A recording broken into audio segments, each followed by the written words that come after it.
Hey guys, this is Mitch with Fine Point CGI, and today we're going to continue our horror series and build out a dynamic interaction system. So we're going to go through the process of building out a interactable door, and we're going to talk about how to pick up and throw physics objects. So we're going to build a small interaction system that allows us to pick up an object and throw it. And then we are going to talk about how to play noise with that physics object and how to distract our enemy with that noise. So that's what I have in store for you guys today. So let's go ahead and get started. Okay, so the first thing we need to do is we need to build out our door interaction system. So let's head over to our door scene here. Let's right click our door and let's attach a script, and we'll just name it door.gd and we'll hit create. And that's going to create a nice static body 3D script that we can start from. Now, first, we need to set up the two functions that we're going to be using. So I'm going to come in here. I'm going to keep these functions in here just in case I need them in the future, but I'll just come in here and type func interact like that. And I will basically just say, hey, if this function's hit, go ahead and check if the door's open. If it's open, close it. Else, if it's not, then go ahead and open it. So type if door open, then $ animation player.play,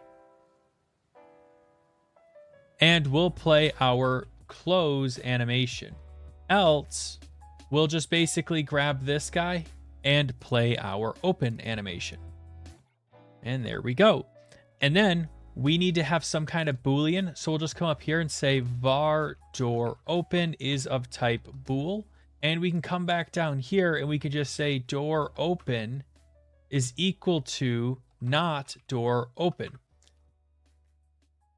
And that'll basically just flip it. So if it's true, it'll be false. If it's false, it's true. So we're basically saying door open is equal to whatever the value is, but the opposite, more or less. We're making it not true or not false.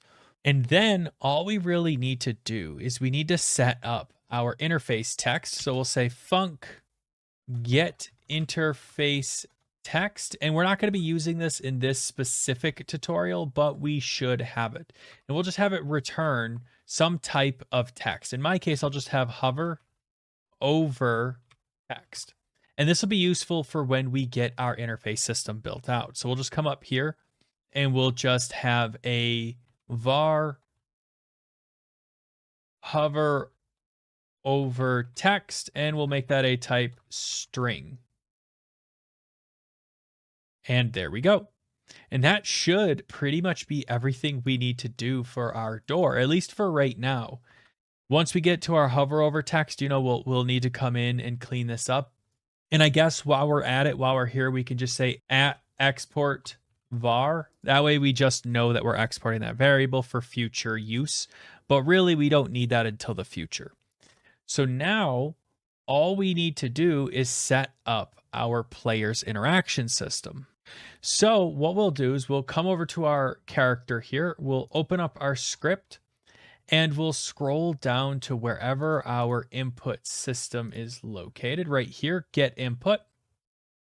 And you can see that we have a section here where we're saying, hey, if we're not on floor, return direction. And we'll just kind of come down to the bottom here and we'll set up our actual input system. So first, for us to determine if we want to be able to interact with something, we need to make sure that we are looking at something that's useful. And unfortunately, we really can't do that through code unless we come up with some really weird way of raycasting and handling some stuff through code. So instead, what we can do is we can come into our camera here. We can right click, add in a child node, and let's add in a raycast 3D. We'll click on that, go to our inspector. We'll set this to 0 and then 1.2, and that will raycast it out. Well, in this case, backwards. So we'll say minus 1.2, and this will raycast out from the player, and it will allow us to hit objects off in the distance. we want to set our collision mask to something like 4. And the reason why is because if we tell our raycast to raycast on layer 1, which I just disabled, if we tell it to raycast on layer 1, it's going to hit objects that we might not necessarily want. But if we set it to raycast 4, then we know for a fact that it's not going to hit anything that's not interactable. What we'll do is we'll put all of our interactable objects on one layer. So if we head over to our door and we set this to 4 like that, that means that this object is interactable in our mind.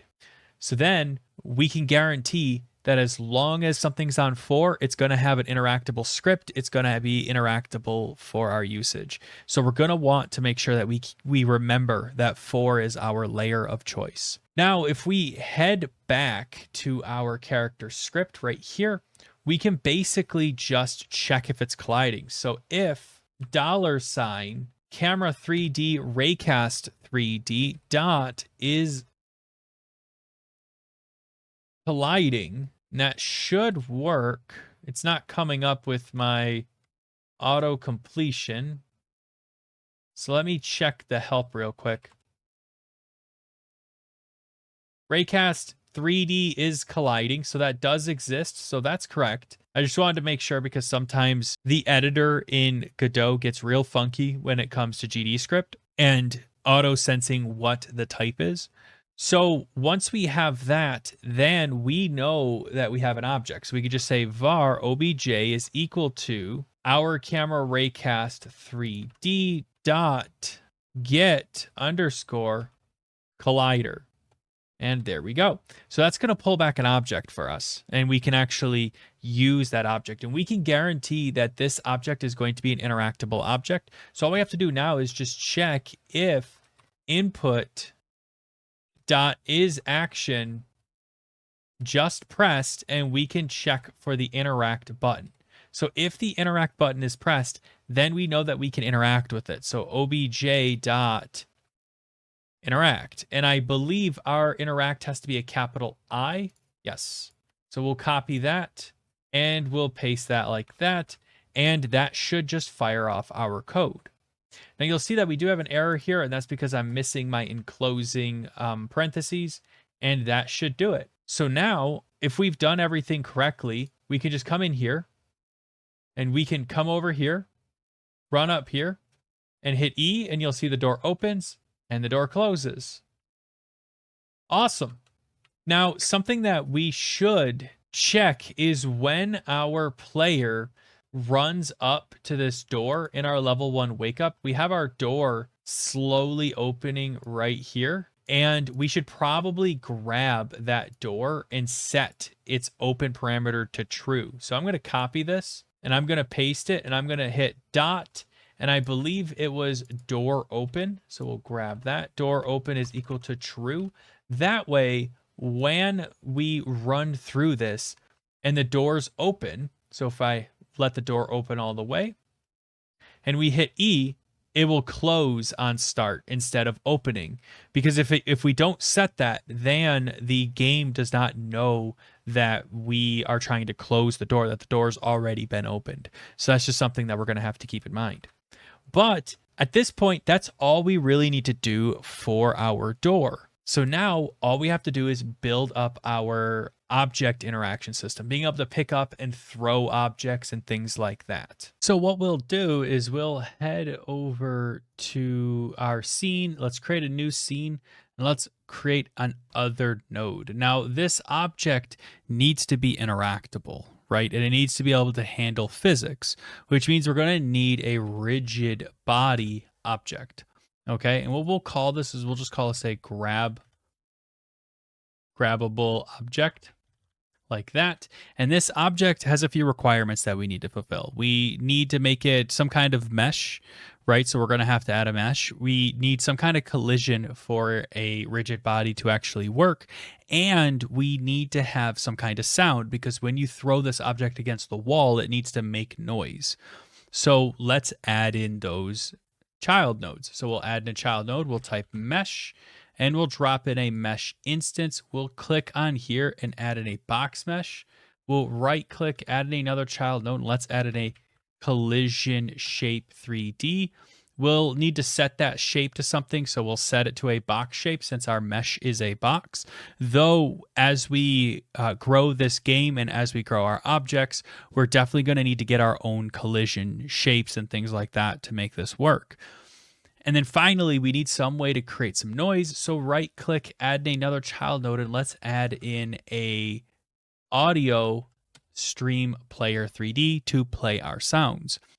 And now if we click on our untitled scene, go to 3D, let's change the size of this object down. So we'll just go to transform. We'll set this to something like 0.2, and then we'll click on our collision shape and we'll set our box size to something like 0.2, 0.2, and 0.2. And that will give us a nice small object that we can pick up and throw around. And then we can just click on our grabbable object. We can hit right click and we can attach a script. And we'll name it grabbableobject.gd. We'll get rid of the space because it's a bad idea to have spaces in your script names. It always causes problems. So we'll click on that and hit enter. And then we need to build out our interaction system. So much like our door here, it needs to have a function called interact. At a minimum, that's what we're required. So let's basically just copy this real quick and let's come over here and paste. That way we just have something that exists that says interact, and I'll just hit pass. And then for get interface text, we'll return hover over text, even though we don't have a hover over text. So we'll need to add that. So we'll type at export var hover over text. Now we are dealing with some code duplication here, and we should probably make this an inheritable object. We should probably have some kind of interactable object and then have stuff inherit from that. So we'll come back to that and do that, but it's something that we'll need to do. And we'll make this a type string. There we go. And then we'll just save it with Control S. We'll drop this in our scenes as a grabbable object.tscn, and we'll let that save. So when we interact with this object, our player needs to actually pick up that object, which means that the code that handles picking up the object should be handled by the player. We should just call that code. So what we'll do is we'll come in here and just get our player's node and then just tell it to run a bit of code. So we'll get tree dot get node in group, and we'll pass in our player, and we'll pull back that first instance because I can guarantee you that that first instance is the only instance of our player. And we'll hit dot grab object. And I know that function doesn't exist yet, but it will exist, and we'll just pass in ourself.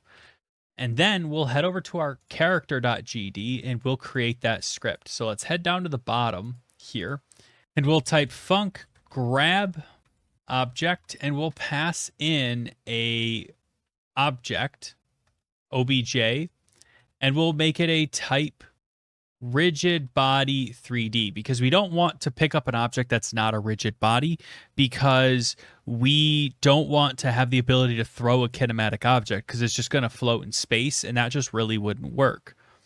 So we'll do that. And then we need some way to house the object that we are grabbing, especially if we're going to throw it in the future, or if we ever want to grab a reference to it in our code. We need to keep track of whatever object we have currently in our hands. So if we scroll up to the top, we can just add that up here. So we'll just say var grabbed object, and we'll make that a type rigid body 3D. And then we'll just come back down here and we will say if grabbed object is equal to null, then we can just say grabbed object is equal to our obj. And then if it isn't null, then we can just say we're going to drop that object. So grabbed object is equal to null, and that'll basically just set it to null so it's no longer existing. Now, this is going to work great for grabbing that reference, but we need to actually physically pick up that object. So how can we pick up an object? Well, that's where physics joints come in. So if we head over to our character and we take a look at our character here, if we click on our camera, because we're going to want our joint to be attached to our camera, so that way it follows the way the character is looking. If you don't have it attached to the camera, then what happens is when you look down, much like how our lantern, which should probably also be underneath our camera 3D, our lantern doesn't stick with the player. It just kind of hangs down low. And that might work for some cases. It doesn't work for all cases. So it's something that we have to, plan out for. So if we right click our camera 3D, attach a node, and let's attach a joint. Now we have a lot of options here for joints, and each one has its own benefit and its own drawback. The first one is the cone twist joint, and that is basically a object that pins another object and allows it to move in a cone shape. So think of it kind of like a lantern or a light hanging from the ceiling. It can move left and right, up and down, and kind of side to side, but it can't flip around the object, right? Because there's walls there, right? There's walls up at the top. So this is really useful for something that needs to swing left and right, or kind of in a cone shape, kind of like a light. If you hit a light, it kind of moves around in a cone shape. We have the generic 6DOF joint, and this is the one we're probably going to use, but the generic 6DOF joint attaches an object to another object and makes it stick. Okay, and it follows that object and stays with impulse with that object. Think of it kind of like a planet with the moon, right? How the planet moves and the moon kind of stays with it. And because the object has velocity, it doesn't quite connect with Earth, but it stays with it. And that's kind of what I'm trying to explain. You'll know more when I show you this one.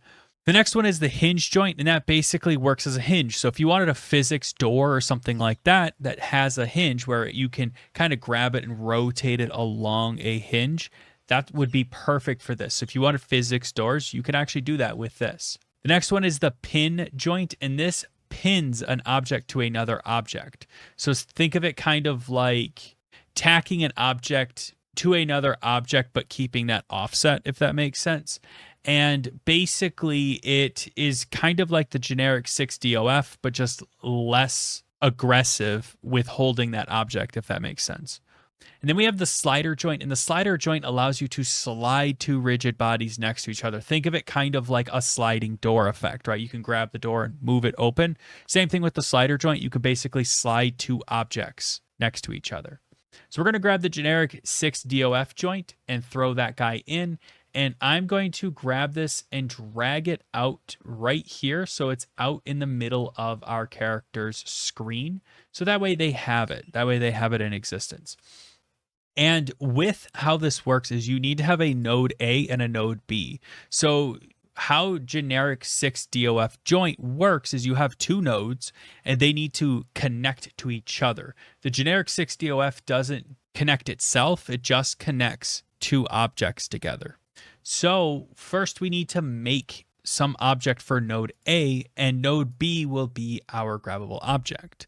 So we need to come up with something to connect this to. So we can just right click, add in a child node, and let's add in a static body 3D. And if you want to add collision to this, you can, but you don't have to.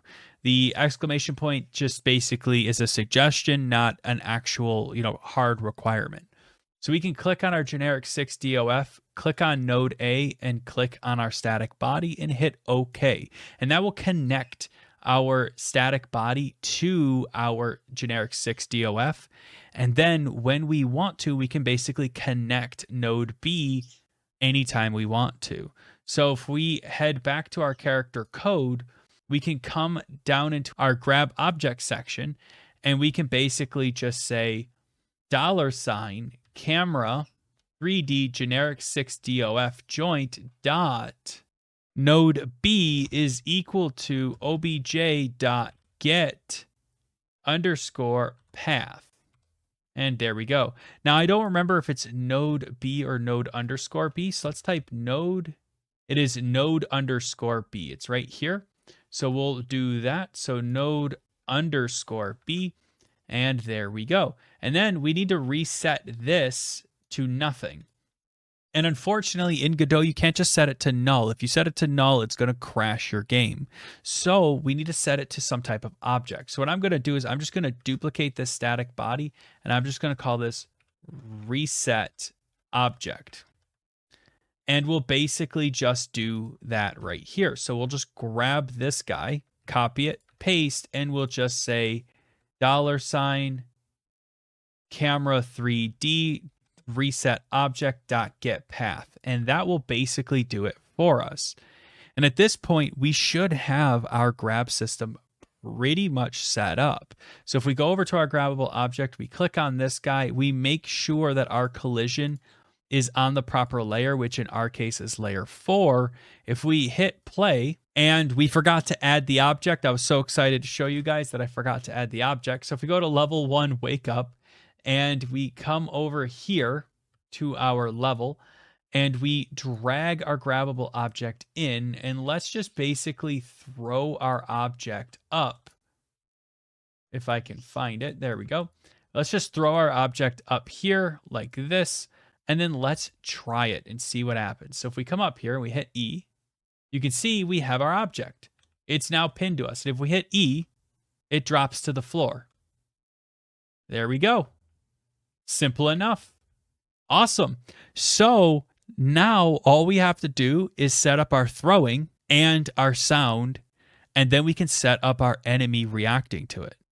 So for us to be able to create sound when we throw our object, all we have to do is basically create our sound resources. Much like how we did with our surfaces, all we did was just basically create a surface object, and we said, hey, this object makes this sound and it produces this amount of noise. We basically can do the same thing. As a matter of fact, if we take a look at our surface object, our surface, you can see it has a sound value, a sound land value, a walk stream, a jump, and a sneak. We technically could reuse this if we wanted to, and it would be valid. The only downside to reusing this is just more of separation of powers than actually, ability to reuse it. In my case, I'm just going to create a new script, but it's up to you guys. If you guys want to reuse this one, you guys are welcome to. So I'm going to right click my script. I am going to click new script, and I am going to inherit this from a resource like that. And we're going to rename this as a grabbable object.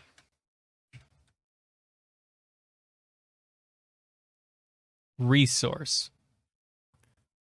And then we're going to double click on that grabbable object resource. You'll see it extends from resource, and that's exactly what we want it to do. That'll give us a lot of flexibility and allow us to use this in our editor as a resource piece. So first, we just need to say at export, because we're going to be exporting, and we need to get our audio stream. So var hit sound wave. And we're going to make that a type audio stream. And then we're going to do the same thing, but this time we're going to export out a var for our noise level. So the amount of noise that this object makes when it hits another object. And I'm going to make that a type int. And we don't need to actually indent this, and we are good to go. And that's pretty much all we need for our resource. It's really simple. And now if we come down to our sounds here, which technically we might want to break this out into its own thing and just have like our own resources folder or something like that. But for right now, I'll keep it like this.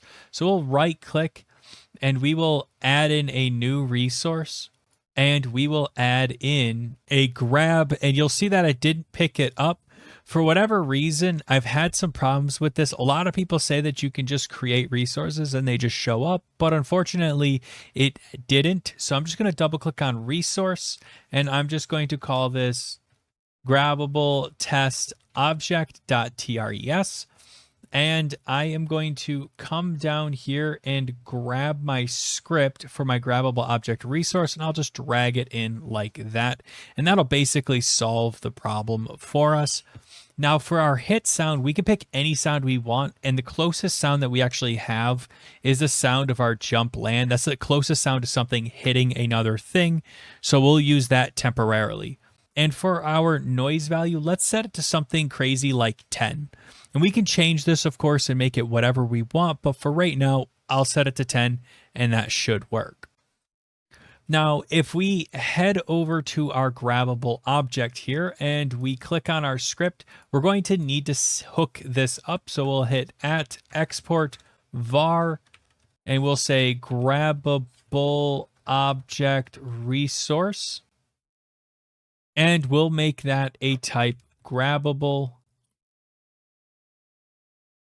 resource. And that will allow us to pull back the object and actually hook it up and use it. So if we click on our grabbable object, you'll see we have a grabbable object resource. And if we come to our grabbable test object.tres, you'll see that it hooks up just fine, no worries. So now all we have to do is say, hey, when this object hits another object, let's produce some sound. And that's actually really easy because all we have to do is hook up a signal to say, hey, when this object intersects, play a sound. So we have a couple of options. If we click on our rigid body and we go over to our node, you'll see that we have a body entered. And that is the standard way of hooking stuff up in Godot, is just by using it right here in our little signals pane. But the problem with the signals pane is that that's object based, not generic based, if that makes sense. So if we created a candlestick and we created a goblet and we wanted them to share the same code, we'd have to go in and hook this up on both of those scripts, and that could cause problems if somebody in the team forgets to hook it up, or if you forget to hook it up. It can cause a lot of problems. So instead, what we're going to do is we'll just hook it up in code. That way, there's no chance that any of the artists or designers on this project can make that mistake. So we'll come in here and just say connect body entered, comma, to some kind of function. And we actually don't have a function, so we'll just say body entered like that. And we'll just type func body entered like that. And we'll pass in a type body object, and we'll just pass for right now. And that will basically hook it up at runtime. And that makes it way easier for us in the future because we don't need to worry about hooking up signals or anything like that. It's already done for us, and it will save us a lot of trouble. Now, whenever a body enters another object or another body, we can intercept that signal. And using that, we can actually play sounds. So what we'll do is we'll just hit $audio stream player 3D dot stream is equal to grabbable object resource dot hit, and you'll see that it's not auto completing. So we'll just go over to our grabbable object resource, grab our hit sound wave, and just hit paste. And then we'll just hit $audio stream player dot play, and we'll tell it to play that sound.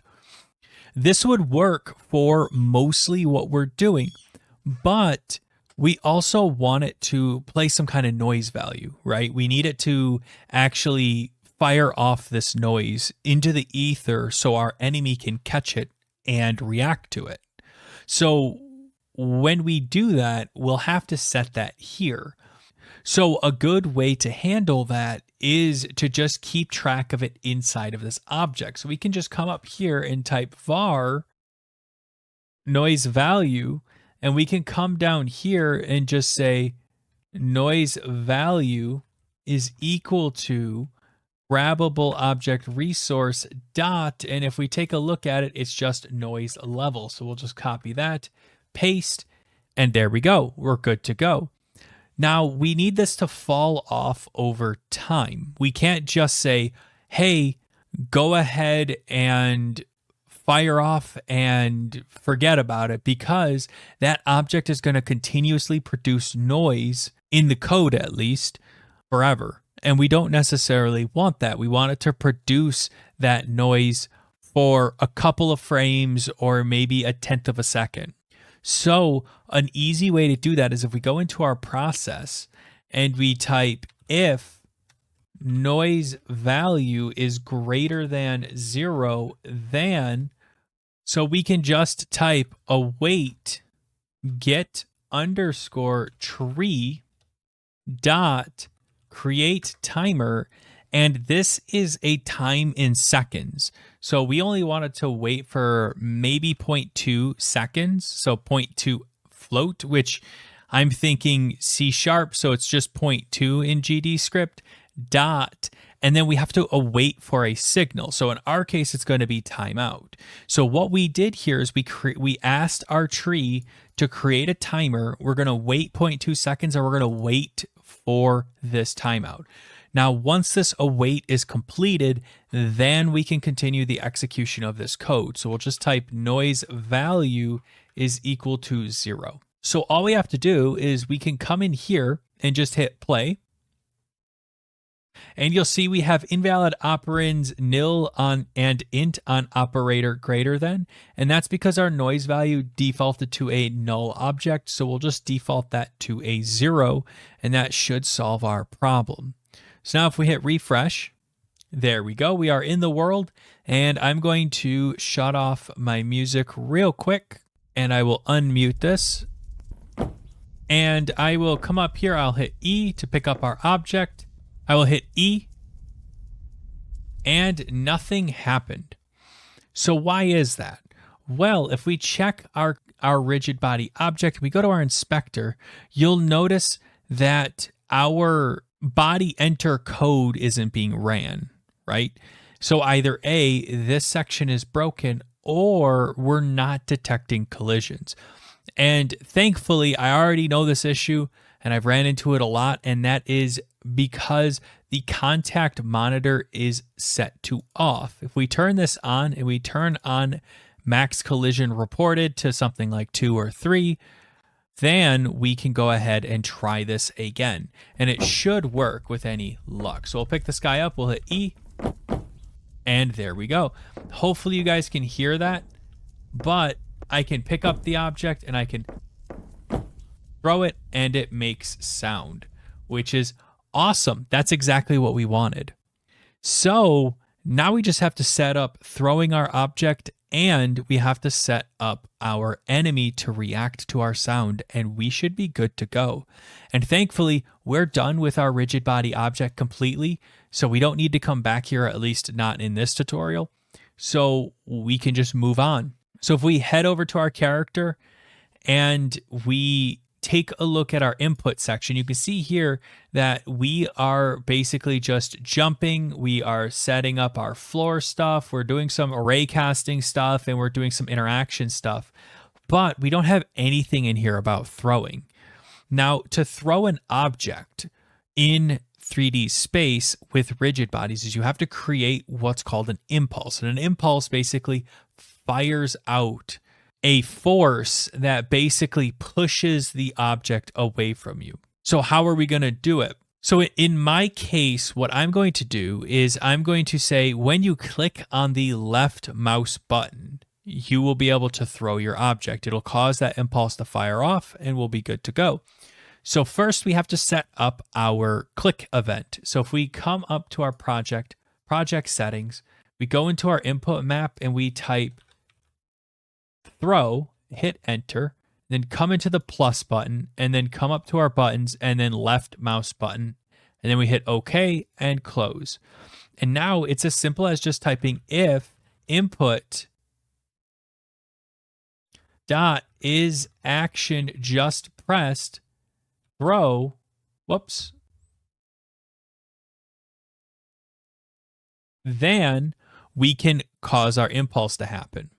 Now, to do an impulse, it can be kind of finicky depending on what you're trying to do. So first, since we're working with an object that is in our hands and we need to apply an impulse to that object, we need to check to make sure we have some kind of object. So we'll check if grabbed object does not equal null, then we can fire off that object. So first we have to drop the object because you don't want to cause impulse to something you're already holding on to, because if you do, you'll apply that impulse and then it'll immediately shotgun back into your face because it's still attached to your character. So we need to ungrab that. So we can just type grab object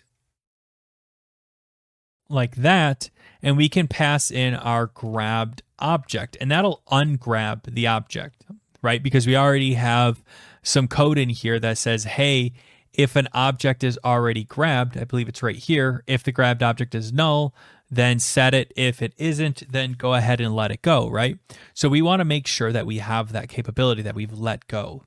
And now we can just apply an impulse. But we can't just apply an impulse to our grabbed object because we're setting our grabbed object here to null. And if we do that, what it's going to do is it's going to just say, hey, you can't do that, and crash Godot or just not work. So what we have to do is we have to come up here and say var temp is equal to grabbed object. And then we can apply an impulse to that object. So temp dot apply impulse, and we have to choose a vector 3 to impulse from, if that makes sense. And we have to tell it where to push this object. So from where do we want to push this object? So what we want to do is get our camera, providing that we actually have our camera. Let me see. I don't think we actually do have a reference to our camera. So I'll just hit $camera. So $camera 3D dot global underscore position minus our temp dot global position. And then we want to normalize that. So I'm going to wrap these guys in parentheses like this. And I'm going to hit dot normalized. And what that's going to do is it's going to normalize that vector. Okay. It's going to make it from a directional to a 0 to 1 space. So we basically say, get these two guys, get the difference between them, and then normalize it so that it's perfectly straight and it's a direction instead of a location. And then I'm going to multiply it by -1 because we're getting our camera position minus our global position. So that's going to get us a negative value. So we're going to want to flip that. And then I'm going to multiply it by 5 to push it along with some kind of force. Now we could abstract this and use it as a variable. That's up to you. But in my case, I'm just going to do that. And then end our parenthesis there. And that should pretty much work for us. So now if we hit play, we come up to our object, hit E to grab it, and then we click. Now we can throw our object. There we go. Simple enough. And that's basically all we have to do to get our throwing of our object to work. So now all we have left is to make it so that our enemy can detect our object and then chase after that object. So to get our enemy to detect that we have thrown an object, we're going to need to do a lot of refactoring here. So if we head over to our enemy.gd, I'll show you all of the stuff that we're going to have to do here. So we have a whole section here where we're checking for the player and we're checking if they're in earshot close. We're going to check if they're behind a wall. We cut their noise value in half if it's behind a wall. And we have an entire segment here, if I remember correctly, where we're keeping track of if the player is actually there, if the player is within earshot. So we're basically going to have to rip all this out and basically refactor it all. Now, the nice thing is we can come down here and just basically pull this section of code and just hit Control X. We can just come in here and type func is sound loud enough. and we'll basically pass in a bunch of variables here. So for this bit of code here to work, we need to know if our player is in earshot. We need to know if our player noise value and our player location. We also need to know what if we're behind a wall, because I'm pretty sure in here somewhere we have a behind the wall bit of code as well. Actually, it looks like we're just doing it up here. So we can grab this section as well. So we'll hit Control X. We'll just bring that down and we can pull all this up like that just to help with giving us slightly better formatted code. So first we have to check if our player's behind the wall, right? So we'll just put in a Boolean of behind wall and we'll hit :bool to make that a type Boolean. And then we need to determine our noise level. So noise :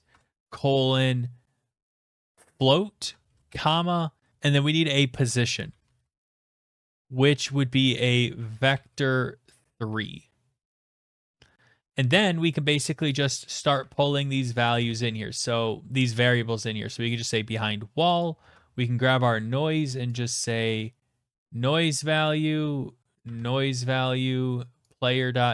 value, player.noise value. Let's see if there's any more. I don't see any more. And then we can just say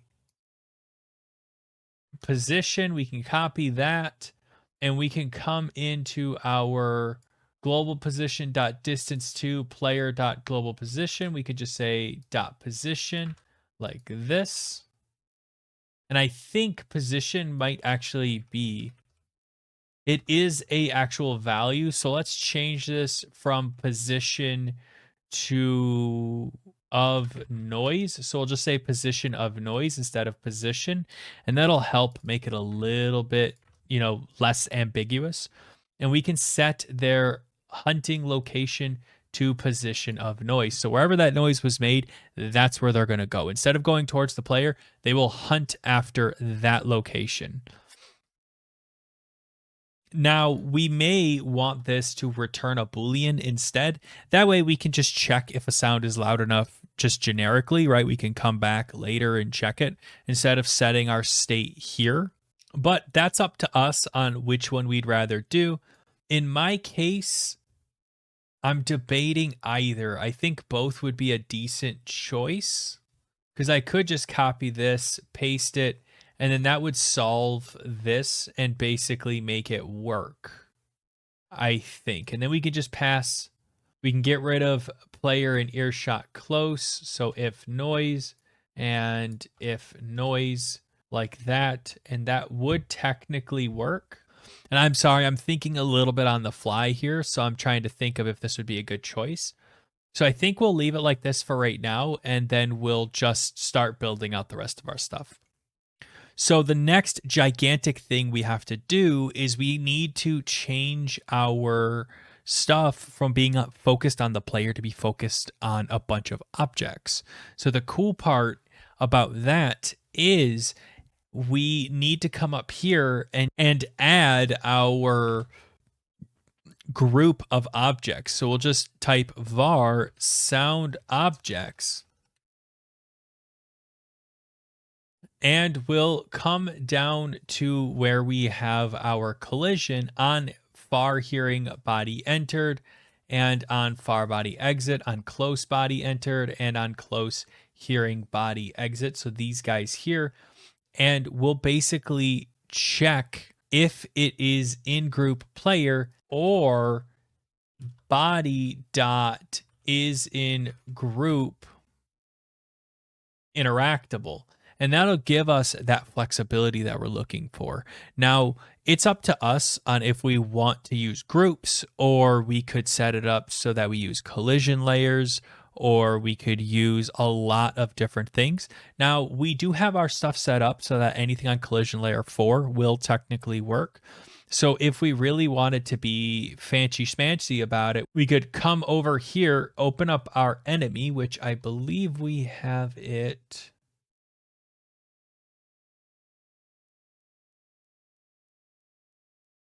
I actually don't know if we ever broke out our enemy. Let's take a look at our test scene.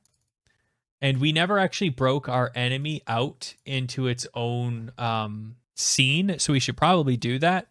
But if we look at our hearing far and our hearing close, we could just say collision layer 4, and we can guarantee anything on collision layer 4 will be something that we'll want to listen for. Or we could come in here and check if they're part of a group. It's up to you guys. And of course, I'm not going to force you to pick one or the other. In my case, I'm going to choose the layer method. Godot has a lot of really cool features. We might as well use them instead of counter coding against it. So I'm going to set them to layer 4. That is the layer that if we look at our grabbable object, that is the layer that our grabbable object is on. It's on layer 1 and 4. And if we look at our character, at our player here, our player is on layer 1 and 5, and we'll just add it to layer 4. That way the player can be detected by our monster.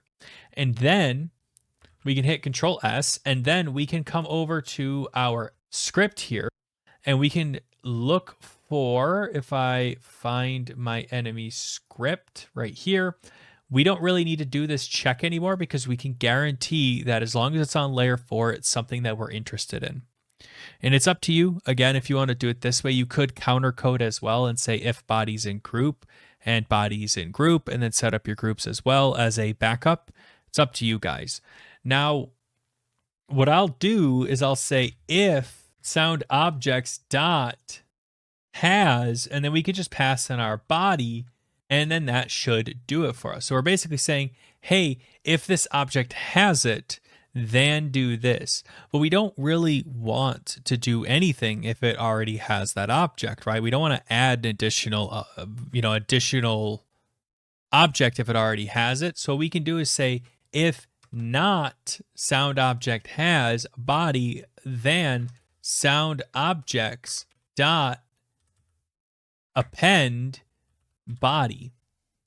And then we could basically just copy this guy and then paste it on our hearing close, paste it on our body exit, and paste it on our exit for our close as well. And we could just say if it has it on these two, and then we can come in here and just remove this, right? But we can't just straight remove it because Godot doesn't really have that capability. So instead we can do remove at, and we have to pass in a position, an integer of some kind. So that means we have to go sound objects dot find, and then we have to pass in our variant, so our body that we are trying to find, and then remove.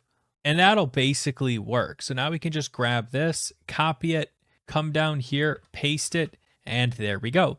So now this sound objects is tracking all of the objects that are interactable in our entire project. So anything that's on that layer gets tracked, which is good because that's basically what we want it to do.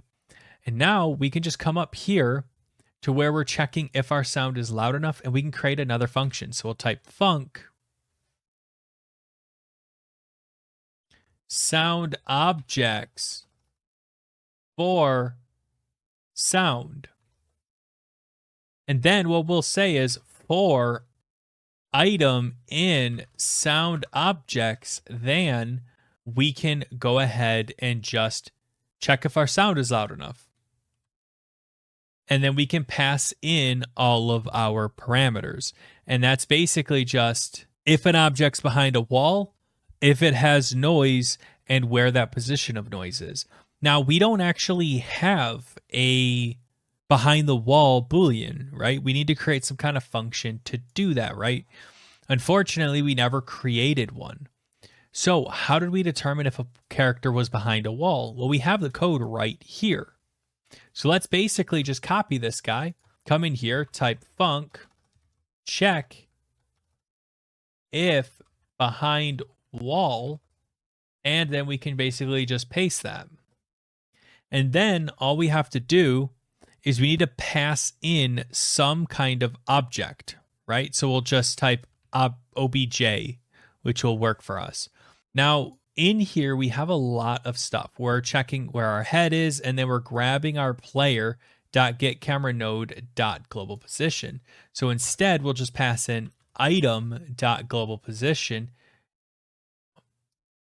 obj dot global position, and that'll basically work. And now we can just say if results is greater than 0, then we don't need to worry about any of this. We can just say if it has some form of result, return true, else return false.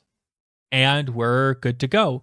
And if you want to have typed returns, all you have to do is come up here and put a pointer like so and put bool, and that will work. And now when we want to check if our sound is loud enough, we need to pass back whether it's behind a wall. So check if behind wall, and then we can pass in our item, comma, we need to pass in a noise, so item dot, and if we take a look at our objects, we have a character right here, which has a noise value, if I remember correctly, right here, noise value. And we have a grabbable object, which has a noise value as well. Now you'll notice that our character has a capital N noise value and our grabbable object has a lower n.